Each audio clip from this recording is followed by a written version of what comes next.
평소였다면 잠들어 있었을 새벽 4시에 시작하는 경기였지만 응원 열기는 전국 곳곳을 가득 메웠습니다.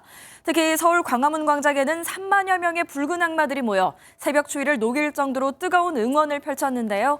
취재 기자 연결해보죠. 이상엽 기자, 그곳 분위기 어땠나요?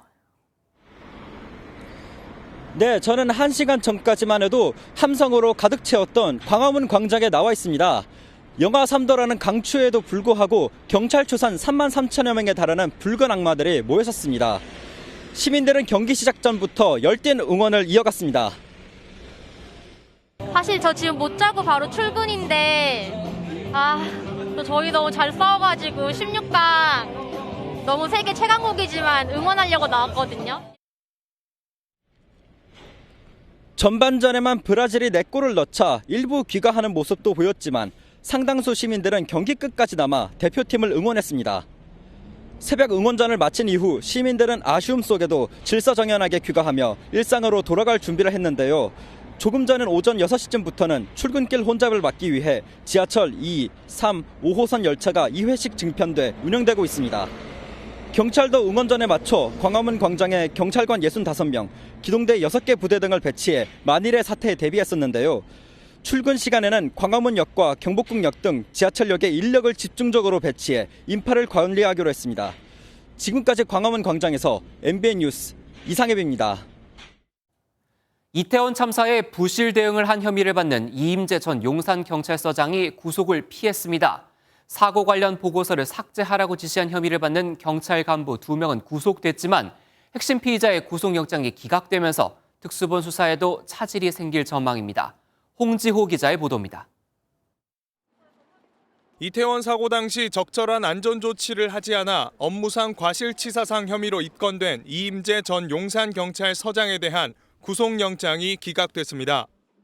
법원은 증거인멸과 도주우려 등 구속 사유를 인정하기 어렵고 피의자의 충분한 방어권이 보장돼야 한다며 이유를 밝혔습니다.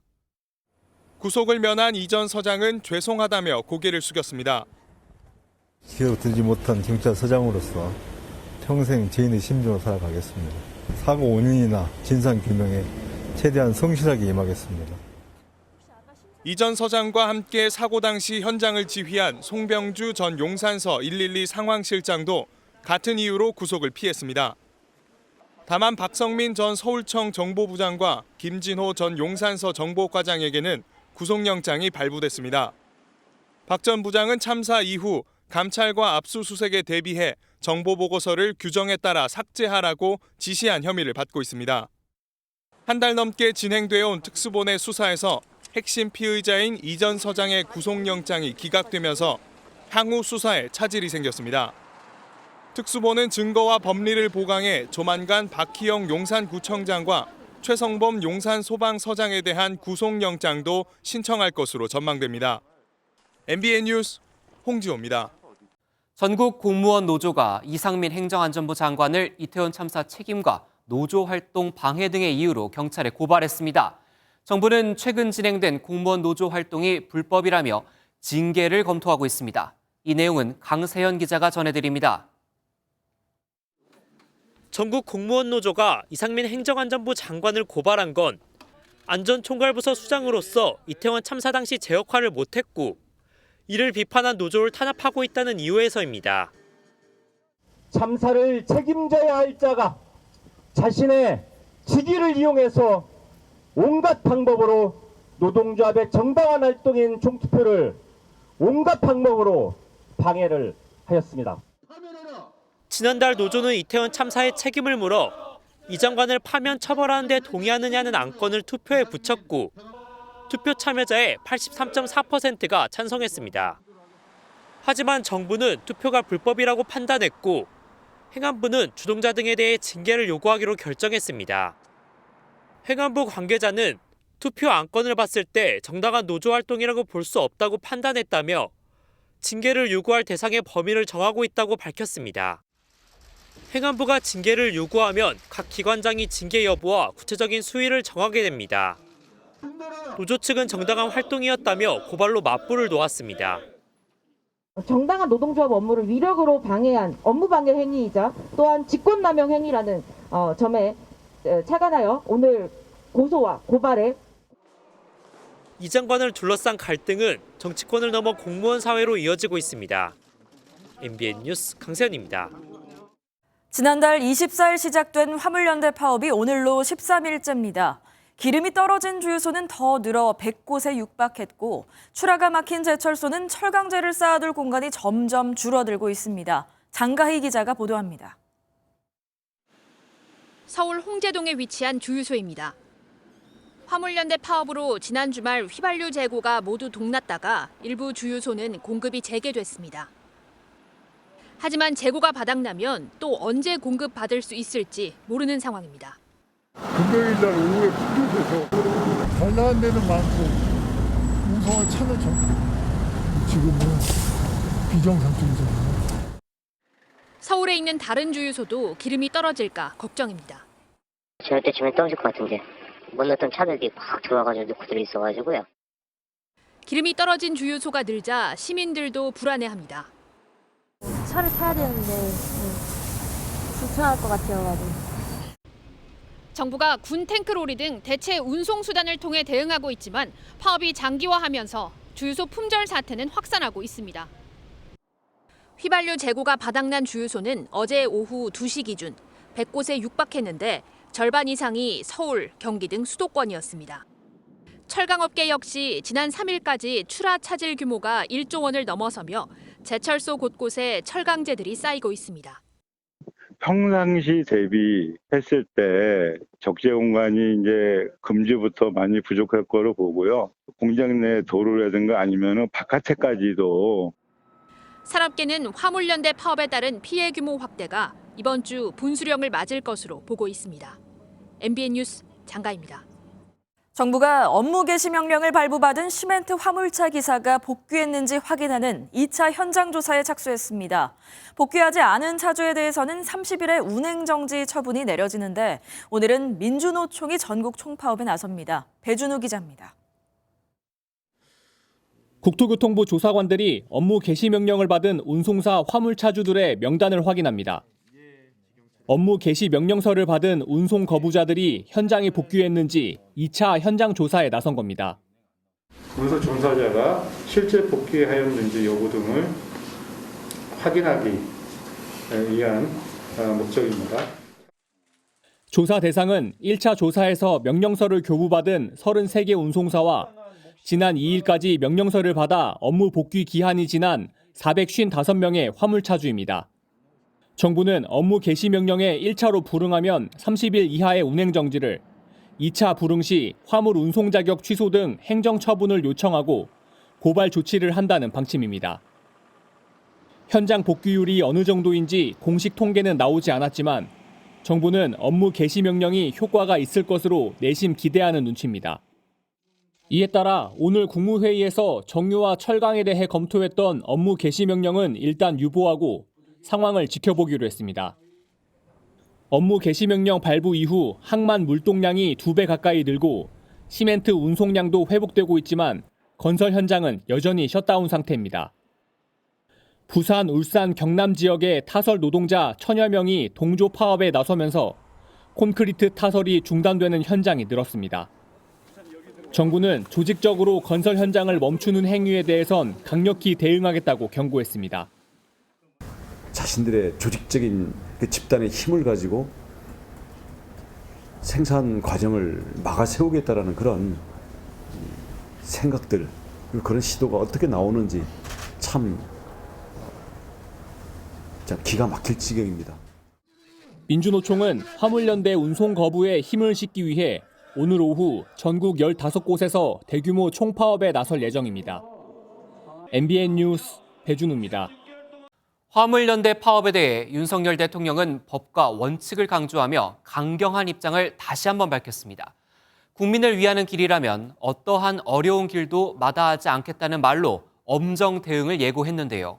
정부가 강경 대응을 유지하자 대통령 지지율이 40%에 근접할 정도로 오른 것도 대통령실에 자신감을 주고 있습니다.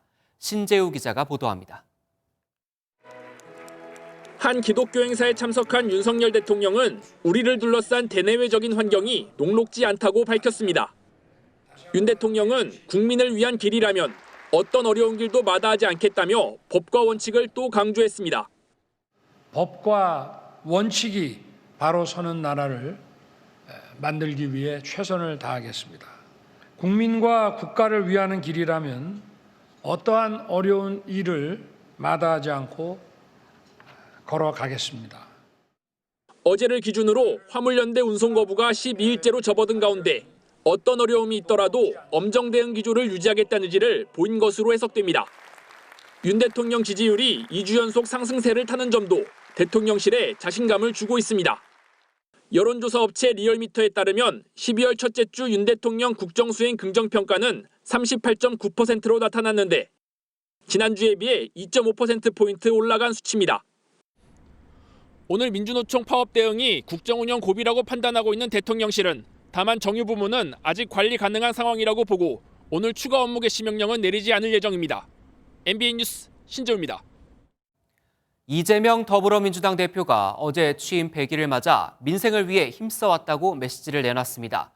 윤석열 정부와 여당을 향해선 민생은 내팽개치고 야당 파괴에만 몰두한다고 강하게 비판했죠. 다만 사법 리스크로 말이 많아서인지 기자회견은 생략했습니다. 김태림 기자입니다. 이재명 더불어민주당 대표는 최고위원회에서 취임 이후 100일간의 소회를 밝혔습니다. 지난 100일 동안 민주당은 국민과 당원들의 간절한 여망을 받들기 위해서 민생과 민주 투 트랙을 중심으로 변화의 씨앗을 뿌려왔습니다. 민생에 대해 힘써왔다는 메시지를 전하며 윤석열 정부 200일에 대해서는 혹평을 했습니다. 민생을 포기하고 야당 파괴에만 몰두 중인 윤석열 정부, 이 정권은 무능, 무책임, 무대책으로 민생 경제 파탄, 국민 안전 위협, 민주주의 퇴행, 한반도 평화 위기를 자초했습니다. 이 대표의 강경 메시지는 당내 지지층을 결집하고 단일 대우를 단단히 하려는 의도로 풀이됩니다. 이 대표는 기자회견을 하진 않았습니다. 검찰이 수사망을 좁혀오는 가운데 사법 리스크를 의식한 게 아니냐는 해석이 나옵니다. 이 대표는 최고위가 끝난 뒤 쏟아지는 기자들의 질문에 별다른 답변을 하지 않았습니다. 민생활동 되게 많이 하시는데 어쨌든 측근 분들 구속 때문에 가려지는 것 같은데 아쉬움이시나 뭔가 생각하실 말씀 없으실까요? 민주당 대표가 100일 기자회견을 하지 않은 건 7년 만으로 2015년 문재인 당시 대표가 5.18 기념일과 날짜가 겹친다는 이유로 기자회견을 생략했습니다. MBN 뉴스 김태림입니다. 국경 없는 기자회가 윤석열 대통령의 최근 MBC에 대한 언어적 공세와 차별적 조치가 우려스럽다고 밝혔습니다. 프랑스 파리에 본부가 있는 국경 없는 기자회는 홈페이지에 성명을 올리고 MBC에 대한 차별적 조치 철회와 도어 스태핑 재개를 촉구하며 이같이 주장했습니다. 국경 없는 기자회는 윤 대통령의 행보가 대중의 권리를 위협할 수 있으며 언론인에 대한 괴롭힘으로 이어질 수 있다고 덧붙였습니다. 여야의 정책위의장과 예결위 간사들이 참여한 2+2 협의체가 내년도 예산안 협의를 재개하며 이틀 연속 회동했지만 핵심 쟁점 예산이 걸림돌이 돼 합의가 불발됐습니다. 오늘부터는 여야 원내대표까지 합류한 3+3 협의체에서 담판을 벌일 계획입니다. 권용범 기자가 보도합니다. 내년도 예산안 심사 속도를 올리기 위해 2+2 협의체를 띄운 여야. 예산안 협의를 재개하며 이틀째 회동을 이어갔는데 회의 모두 발언부터 팽팽한 기싸움을 벌였습니다. 국회 심사 과정에서 삭감돼서 반영되지 못한다면은 우리 청년들의 이 꿈과 희망을 짓밟아버리는 이런 일이 된다는. 본인들의 당명에 걸맞게 국민에게 힘이 될 수 있도록 예산의 협의에 임해 주시고 쓸개까지를 전부 다 가져가려면 안 된다. 국민의힘은 정부의 주력 사업 예산 원안을 사수하겠다는 입장인 반면 더불어민주당은 대규모 감액을 주장해왔습니다. 대통령실 이전과 청년 원가 주택 예산을 놓고 막바지 협상까지 평행선을 달리면서 핵심 쟁점 합의는 결국 불발됐습니다. 여야는 오늘 정책위의장 간담회 형식을 통해 2+2 협의체 협상 결과를 자세히 공개할 예정입니다. 이어 오늘부턴 주호영, 박홍근 원내대표가 주도하는 3+3 협의체에서 최종 담판을 벌일 계획입니다.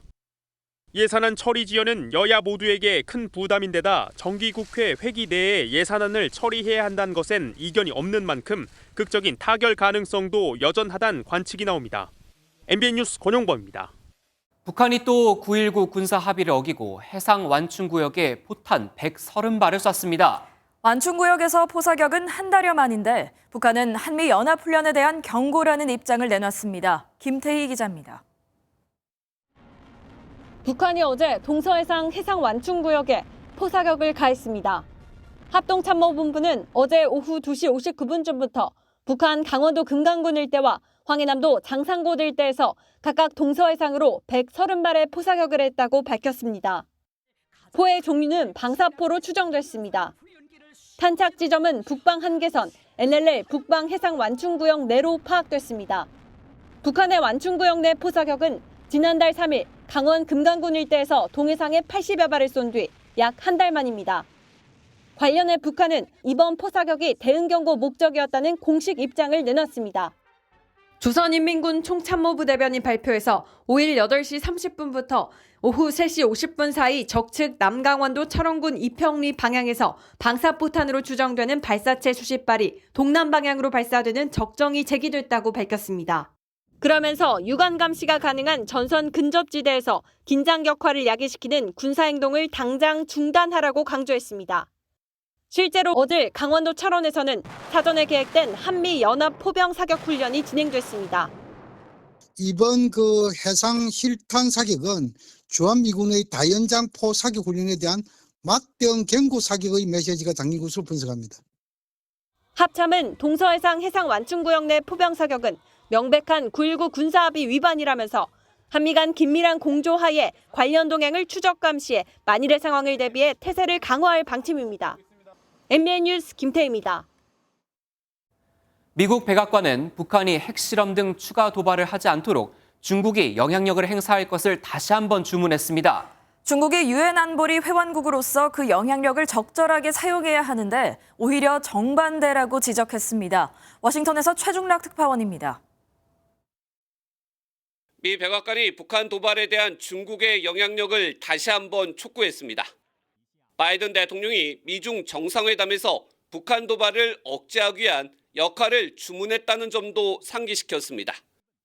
The president was very clear after meeting with the president Xi about the influence that we know Beijing can have in Pyongyang, and we would like to see them use that influence appropriately, not only as a 특히 중국이 유엔 안보리 상임이사국 회원으로서 그 영향력을 북한에 적절하게 사용하길 바라지만 오히려 그 정반대라고 지적했습니다. The bottom line is we haven't seen them use that influence that we know they can apply in Pyongyang for those kinds of desired effects. Quite the contrary. 중국이 유엔 안보리에서 대북 추가 제재를 반대하는 등 북한 도발을 방관하며 부추긴다는 비판으로 풀이됩니다.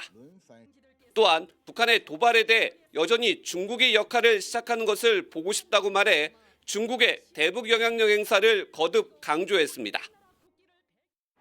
바이든 대통령은 중국이 북한의 역할을 다하지 않을 경우 추가적인 방위 행위를 취할 수 있다고 밝힌 바 있어 동북아지역 군사력 강화로 이어질지 관심이 쏠립니다. 워싱턴에서 MBN 뉴스 최중락입니다. 윤석열 정부의 첫 국방 백서에 북한 정권과 북한군을 적으로 규정하는 표현이 부활하는 것으로 알려졌습니다. 정부 소식통에 따르면 다음 달 발간되는 2022 국방 백서 초안에는 북한 정권과 북한군은 우리의 적이라는 표현이 담겼습니다. 주적 개념은 지난 1994년 남북특사 교환 실무 접촉에서 북측 대표의 서울 불바다 발언을 계기로 1995년 국방백서에 처음 명기된 뒤 문재인 정부 들어 사라졌는데 국방백서 초안이 유지되면 6년 만에 되살아나게 됩니다.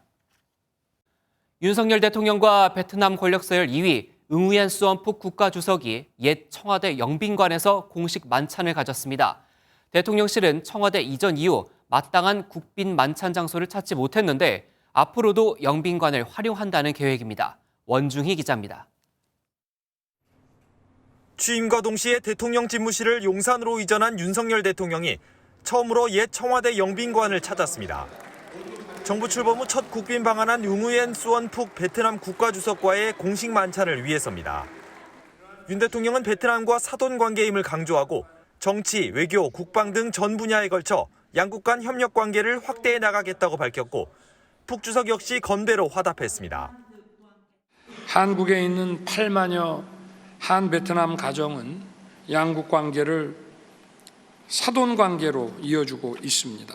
한국과 베트남 관계의 무궁한 발전을 위해 건배를 제의합니다.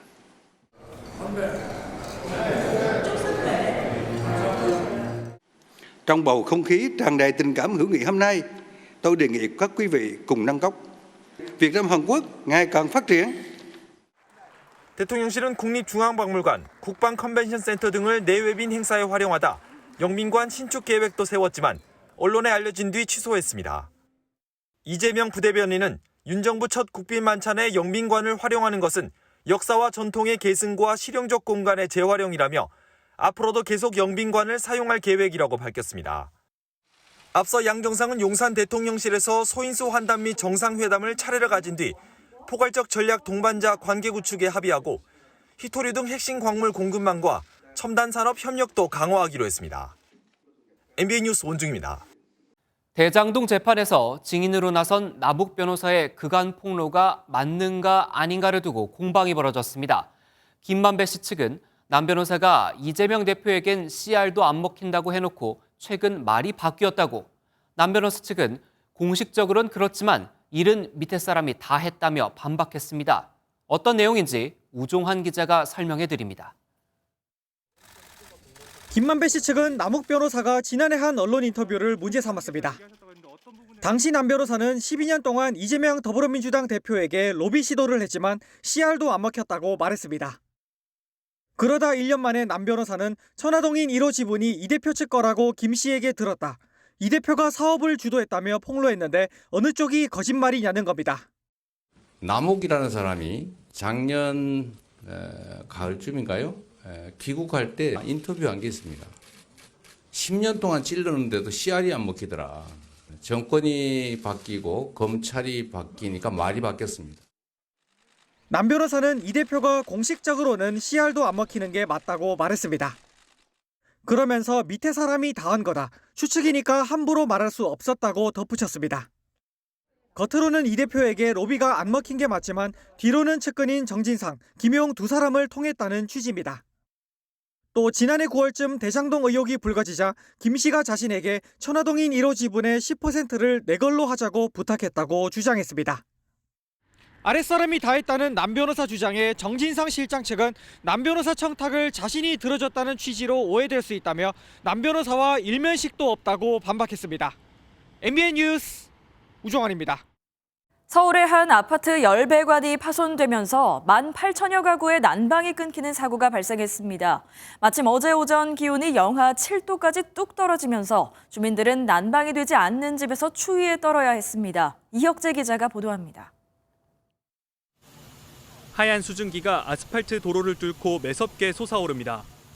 주변으로 다가가지 못하게 통제선이 쳐져 있습니다. 뿌옇게 이만큼 지금 올라갔어요, 수증기가. 뒤에 다 막아놨어요. 서울 상계동의 열배관에서 누수가 발생하면서 배관을 흐르던 온수가 지상으로 솟구쳐 오른 겁니다. 열배관을 흐르는 온수는 100도가 넘지만 다행히 인명피해는 발생하지 않았습니다. 하지만 복구 작업을 위해 인근 아파트 12개 단지 18,000여 가구의 난방 공급이 중단됐습니다. 오전에도 영하 7도까지 떨어진 날씨에 주민들은 불편을 호소했습니다. 더운 물이 안 나오더라고요. 가스레인지는 들어오니까 물은 데웠을 수도 있지만 난방이 오래 들어오고 안 들어오면 정말 우리 같은 노인네들은 좀 힘들어요. 암만 장판을 틀어도. 서울에너지공사는 열배관이 파손된 원인을 파악하기 위해 이처럼 누수 지점에서 땅을 파내는 공사를 진행했습니다. 96년도에 준공을 했기 때문에 갑자기 추워졌잖아요. 열 공급량이 늘어나면서 누수가 발생된 걸로 원인을. 이번 복구 작업이 응급 조치인 탓에 언제든 사고가 재발할 가능성도 있습니다. MBN 뉴스 이혁재입니다.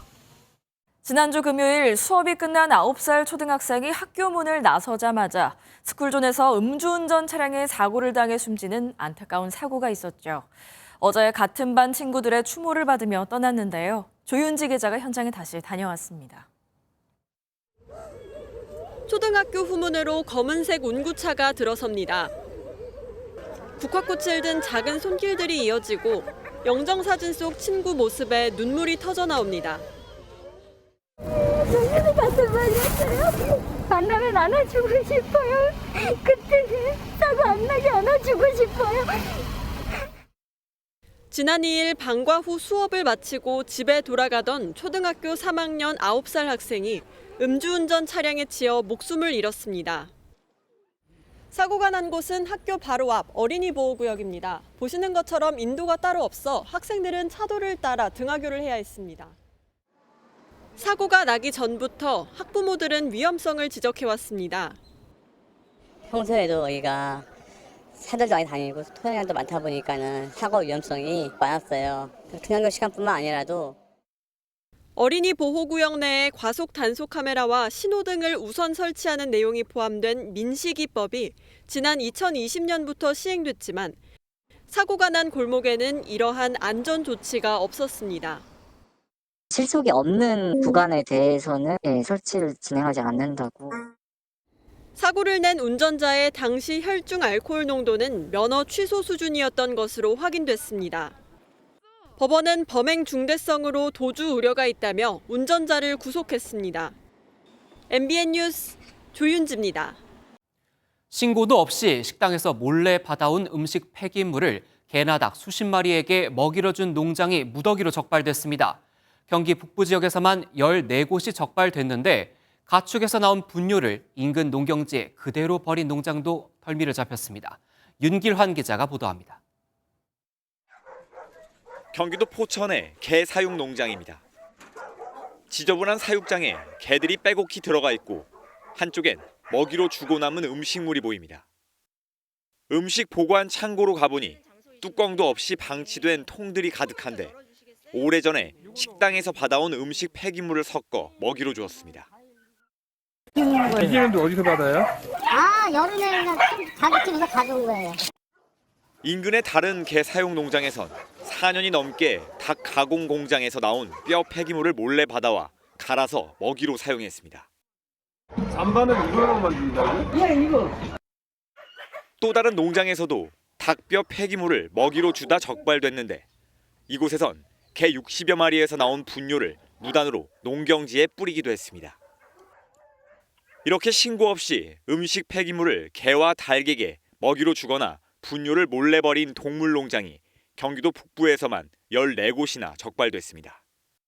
음식 폐기물이 아프리카 돼지 열병으로 금지되자 비이성적으로 개의 먹이로 사용되는 사례가 있어 환경오염과 가축 전염병 발생이 우려되었습니다. 경기도는 동물 농장이 있는 시군과의 협업을 확대해 적법한 동물 사육 환경으로 유도하고 농장 주변 오염 방지에도 힘을 쏟기로 했습니다. MBN 뉴스 윤기란입니다.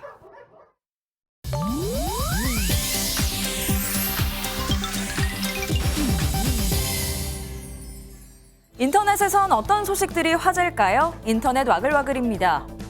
지난달 말 서울 지하철 7호선 노원역에서 쇼핑카트가 열차와 승강장 사이에 끼는 사고가 발생했다고 어제 서울교통공사 측이 밝혔습니다. 지난 30일 저녁 7시가 넘은 시각이었는데요. 바퀴 주변에서 불꽃이 번쩍거리는 위험천만한 상황. 객실 안에는 배추가 널브러져 있고 역사 직원들과 승객들이 카트를 붙잡고 안간힘을 쓰고 있습니다. 당시 근처 마트에서 장을 본 노년의 여성이 카트를 끌고 지하철을 타려다 이런 일이 벌어졌다는데요. 이로 인해 뒷열차까지 멈추고 모든 승객들이 하차하는 소동이 벌어졌다고 합니다. 다행히 직원들이 시민과 협조해 열차를 밀어서 카트를 빼냈다는데요. 누리꾼들 사이에선 고압전류의 감전이라도 됐으면 어쩔 뻔했나, 카트 절도에 열차까지 멈추게 하다니 민폐가 따로 없다는 등 쓴소리가 이어졌습니다. 불혹의 나이에도 프로야구 SSG의 통합 우승을 이끈 추신수 선수가 내년 시즌에도 같은 유니폼을 입고 그라운드에 섭니다. SSG 측은 추신수 선수와 재계약했다고 밝혔는데요. 다만 내년부터 적용되는 연봉 총상한제를 고려해 올해 연봉보다 10억 원 낮은 17억 원에 합의했다고 합니다. 추 선수는 올 시즌 팔꿈치 수술 이후 힘든 재활을 이겨내고 112경기에서 타율 2할 5푼 9리, 106안타, 16홈런을 기록했습니다.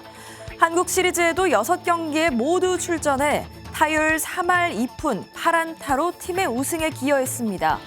적지 않은 나이에도 현역으로 활약하고 있는 추신수 선수. 내년에도 팀에 없어서는 안 될 리더로서 활약하는 모습 기대해 보겠습니다.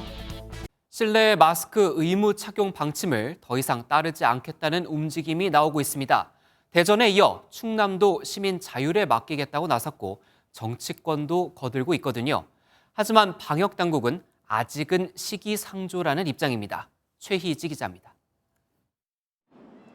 실내에서 마스크를 계속 써야 할지 시민에게 물어봤습니다. 하루빨리 실내에서 마스크를 좀 벗고 좀 활동할 수 있었으면 좋겠어요. 코로나가 안 끝났는데도 전염이 쉽게 될 것 같아서. 의견이 엇갈린 가운데 가장 큰 혼란은 실내에 들어올 때만 썼다가 벗는 게 소용이 있느냐입니다. 국내에서는 제가 서 있는 곳과 같은 실외에서만 마스크를 벗을 수 있지만 프랑스를 포함한 해외 9개 국가에서는 실내에서도 마스크 착용 의무를 전면 해제한 상황입니다. 국내에선 먼저 지자체에서 실내 마스크 착용을 해제하자는 주장을 제기하고 나섰습니다. 대전시에 이어 충청남도도 시민 자율에 맡기겠다고 밝힌 겁니다. 의무화된 이 부분이 과연 코로나 예방에 대해서 얼마만큼 효과가 있는지 저는 아직 그 의문입니다. 이 부분을 좀 적극 좀 검토를.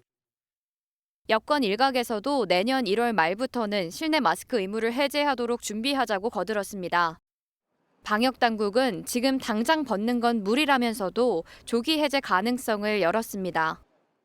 백신 접종이 충분히 되고 숨어있는 감염자들이 계속 감염을 하면서 자연 면역을 얻게 되고 하면 우리가 실내 마스크 의무를 해제하는 날이 조금 더 빨리 올 수도 있다. 동절기 계량 백신 접종 목표는 60세 이상 절반으로 현재 접종률은 22%입니다. MBN 뉴스 최희지입니다. 갓 태어난 아기는 하루가 다르게 성장하죠. 이때 발달 특성을 고려하지 않은 장난감은 인지 발달에 악영향을 끼칠 수 있습니다. 아기가 바로 흥미를 보인다고 해서 자극적인 장난감을 주는 건 피해야 합니다. 전남주 기자가 취재했습니다. 생후 6달인 예보미는 장난감을 만지면서 각각 다른 촉감을 느끼고 입에 물기도 합니다. 바스락거리는 장난감에서 나는 소리도 듣습니다. 엄마 권예은 씨는 아이가 갖고 놀 장난감을 고르는 게 쉽지 않았습니다. 유튜브와 SNS, 맘카페의 놀이 방법과 장난감에 대한 정보는 많지만 선뜻 손이 가지 않았습니다. 자극이 좀 많은 편이어서 개인적으로 선호하지는 않지만 아기들의 눈을 번쩍 뜨게 하는 장난감임에는 분명하기 때문에 리스트에 넣었습니다. 고민하던 권 씨는 자동 장난감보다는 엄마와 아이가 함께 갖고 놀 장난감을 택했습니다. 저는 좀 엄마랑 같이 상호작용하면서 노는 거를 좀 중요하게 생각하는데 자동 장난감이나 이런 거는 엄마랑 하기보다는 아이가 장난감에 너무 이렇게 현혹돼서 놀잖아요. 실제 아이들은 태어나서부터 발달하는 감각과 근육이 다릅니다. 생후 6개월까지는 후각과 촉감, 청각, 시각이 급격히 발달하고 6개월 이후에는 손을 뻗어 장난감을 잡고 놀기 시작합니다. 이를 무시한 장난감이나 놀이 방법은 오히려 아이에게 악영향을 끼칠 수 있습니다. 영악일수록 한 달 볕이 무서울 정도로 차이가 많이 납니다. 발달에 따라서 그 단계 특성을 이해하지 않는 놀이는 아이를 불안하게 하고 경쟁 상태에 놓을 수 있다. 긴장하게 할 수 있다. 특히 자극이 강한 자동 장난감에 바로 흥미를 보였다고 해서 아이가 놀이에 만족했다고 판단하는 건 경계하라고 전문가는 지적했습니다. MBN 뉴스 전남주입니다.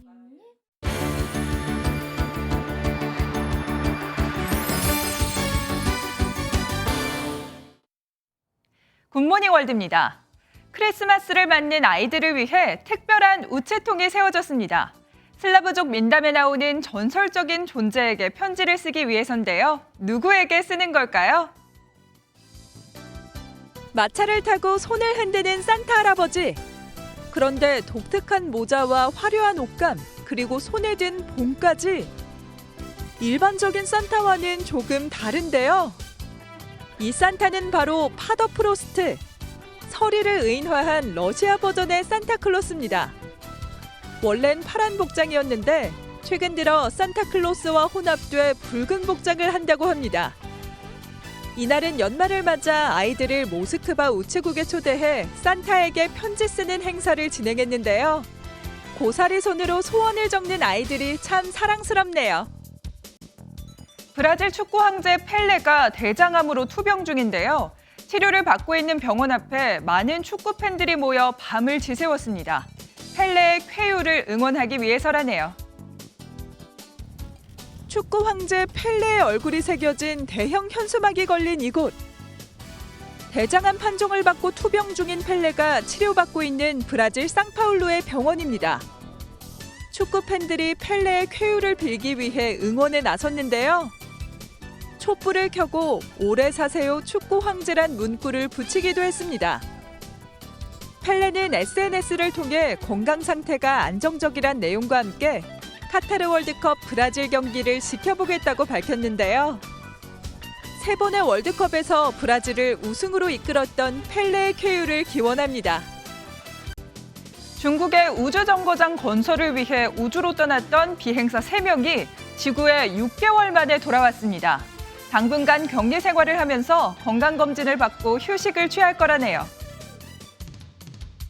사람들의 도움을 받아 비행기에서 내리며 환하게 손을 흔들어 보이는 사람들. 중국의 독자 우주정거장 티엔군 건설을 마무리하기 위해 6개월 동안 우주에 머물렀던 우주 비행사들입니다. 지난 6월 5일 우주로 출발해 183일 동안 임무를 수행하고 무사 귀환한 건데요. 중국은 연말까지 우주정거장 티엔군 건설을 마무리한다는 계획입니다. 현재 미국과 러시아 등이 공동 운영하는 국제 우주정거장 ISS가 노후화돼 운영 중단될 예정이기 때문에 향후엔 티엔군이 유일한 우주정거장이 될 전망이라네요. 굿모닝 월드였습니다. 글로벌 경기 침체와 고금리로 인한 자금 시장 경색으로 국내 기업 절반은 아직 내년도 투자 계획을 세우지 못했거나 아예 계획이 없다고 합니다. 투자가 줄면 당연히 나라 경기에도 찬 기운이 감돌겠죠. 김종민 기자가 보도합니다. 삼성전자가 정기 사장단 인사를 발표했습니다. 이재용 회장 승진 후 첫 사장 인사에서 한종희 부회장과 경계현 사장 2명의 대표이사 체제를 그대로 유지했습니다.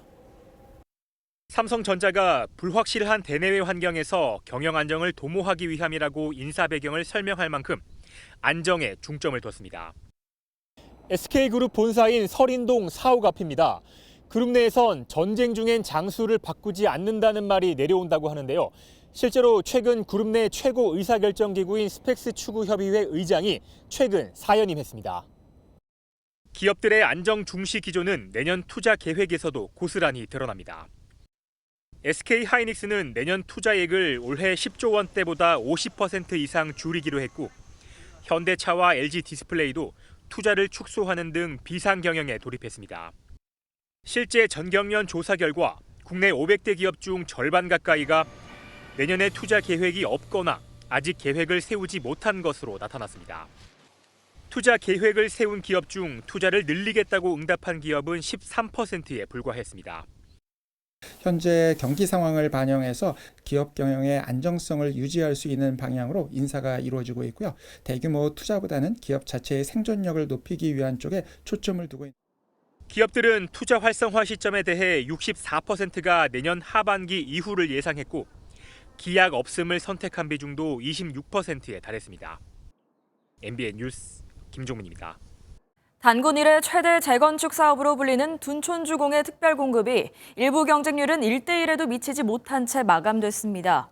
한국부동산원 청약홈에 따르면 둔촌주공 특별공급 청약에서 1,091가구 모집에 3,580명이 신청해 평균 3.3대 1의 경쟁률을 기록했습니다. 하지만 다자녀 가구 대상 49제곱미터 62가구에는 45명이 신청하는 데 그쳤고 기관 추천 115가구에는 28명이 신청해 미달됐습니다. 오늘은 서울 거주자 1순위 청약이 이어집니다. EU 등 서방 국가들이 러시아의 돈줄을 조이려고 러시아산 원유 가격 상한제를 시행한 당일 러시아가 보란 듯이 보복에 나섰습니다. 우크라이나 전역에 러시아군의 대규모 공습이 쏟아지면서 2명이 사망했고 기반 시설도 큰 타격을 입었습니다. 서영수 기자입니다. 폭격을 맞은 건물의 뼈대가 앙상하게 드러났습니다. 현지 시간 5일 러시아군이 우크라이나 전역에 미사일 70여 발을 퍼부었습니다. 우크라이나군은 대부분 요격에 성공했다고 밝혔지만 자포리자 지역에선 주민 2명이 사망했고 곳곳에서 전력과 수도 공급이 끊겼습니다.